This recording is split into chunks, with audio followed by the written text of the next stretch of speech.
There is a certain way we speak about the Earth. We call it a planet, a world, an environment, a resource, a friend that has carried us, fed us,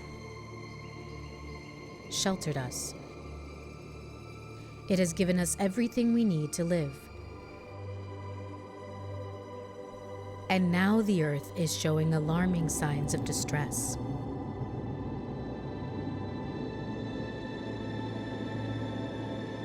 Not because nature failed us, but because we pushed too far. We've taken more than we need and given less in return.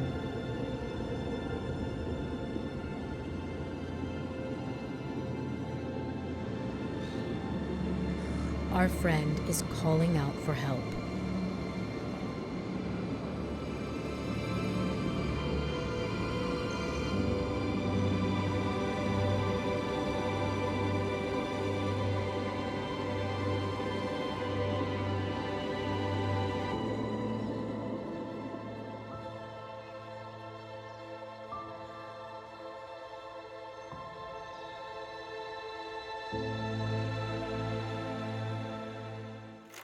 Prepared for those hot, humid nights and days ahead with this wonderful new Westinghouse room air conditioner.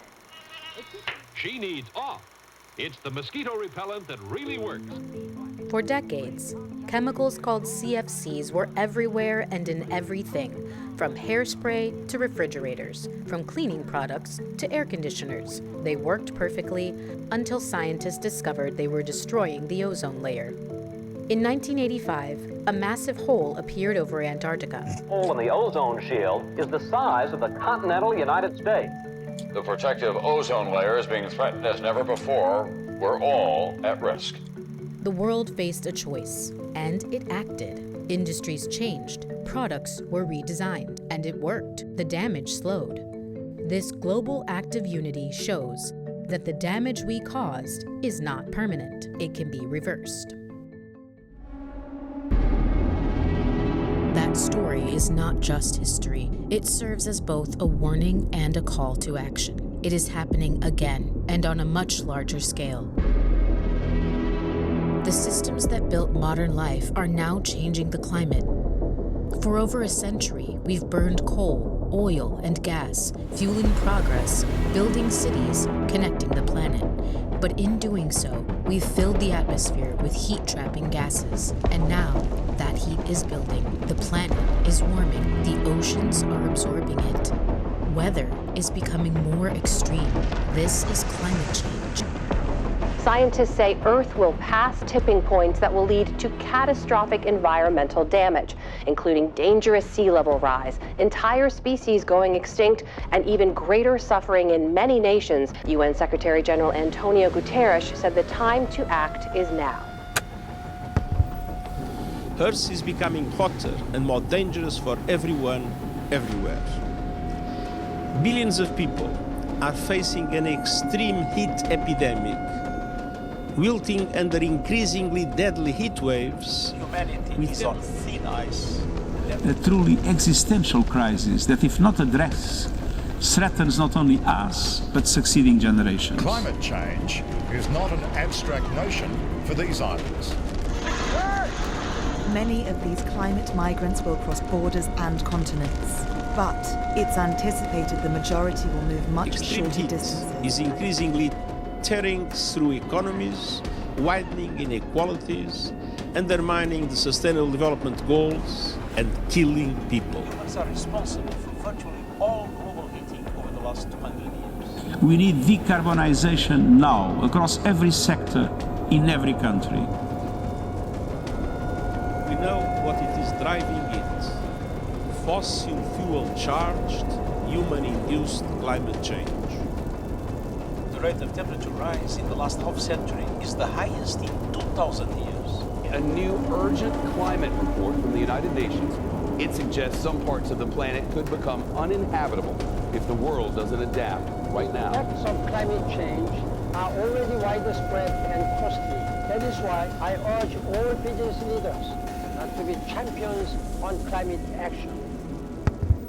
But the good news is that there are solutions. The good news is that we can save lives and we can limit its impact.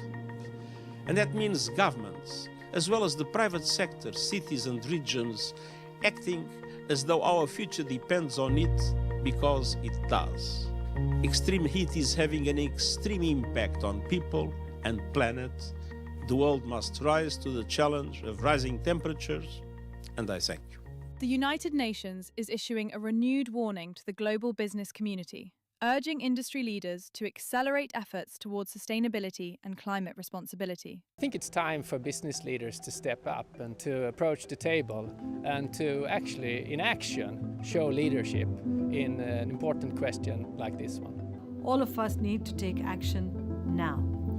Inaction is simply not an option. We need to take up our responsibility for the benefit of people today and generations to come. Across the globe, companies are investing in cleaner technologies and working toward carbon neutrality. Some organizations are also helping other businesses reduce emissions and transition toward more sustainable operations. Every generation reaches a moment when knowledge becomes responsibility. This is ours. The people shaping buildings and energy systems are shaping the future, and that responsibility cannot be delayed. Because when business leaders choose sustainability, it benefits their business, their people, their communities, and the Earth. The ozone layer is recovering, not by chance, because the world acted. That is the proof. Human action works. We are not starting from zero. The solutions already exist. More efficient buildings, smarter systems, cleaner energy. This is already happening, and it is scaling. But the path forward depends on the decisions being made right now. Because if today's business leaders don't act, there is no path forward. The Earth is still our friend, still giving, still sustaining us. But this time, the challenge is greater. The challenge isn't one industry. The challenge is everything. Every system, every building, every company, and the solutions are already here, being designed, built, and implemented right now. The question is no longer can we change, but will we? Because the future will be shaped by those who act.